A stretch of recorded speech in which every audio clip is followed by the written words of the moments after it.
Γεια σας.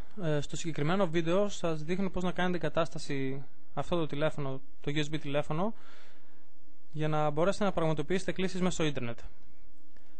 Καταρχήν, εισάγετε στον υπολογιστή σας το CD με το οποίο συνοδεύετε το τηλέφωνο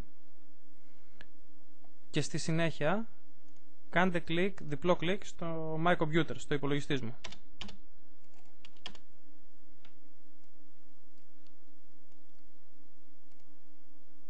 Εδώ που λέει driver κάνετε πάλι διπλό κλικ και κάνουμε εγκατάσταση αυτό το πρόγραμμα, το Sky U2M Setup. Κάνουμε λοιπόν και εδώ διπλό κλικ. Μας εμφανίζεται ένα παράθυρο στο οποίο πατάμε I agree. Στη συνέχεια πατάμε next και install. Και τέλος πατάμε close. Η εγκατάσταση έχει ολοκληρωθεί. Θα δείτε εδώ κάτω δίπλα στο ρολόι έχει εμφανιστεί αυτό το εικονίδιο, το οποίο έχει ένα θαυμαστικό.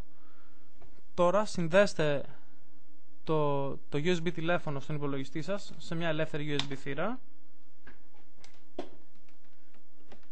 και θα δείτε ότι το θαυμαστικό μετατρέπεται σε ένα τικ, ένα νι πράσινο που μας λέει ότι όλα είναι εντάξει με το πρόγραμμα και ότι λειτουργεί το τηλέφωνο.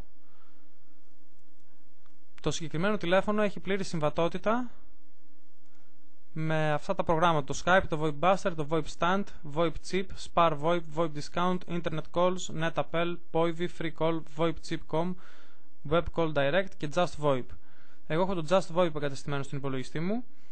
Αν είχα 2 ή 3 διαφορετικά προγράμματα, θα μπορούσα να επιλέξω ποιο από αυτά θέλω να ελέγξω τη συγκεκριμένη στιγμή με το τηλέφωνο. Τώρα έχω επιλεγμένο το JustVoIP και βλέπουμε ότι το τηλέφωνο λειτουργεί κανονικά. Μπορώ να καλέσω οποιονδήποτε αριθμό. Ελπίζω να ευχαριστηθείτε το τηλέφωνο για τις κλήσεις σας. Γεια σας.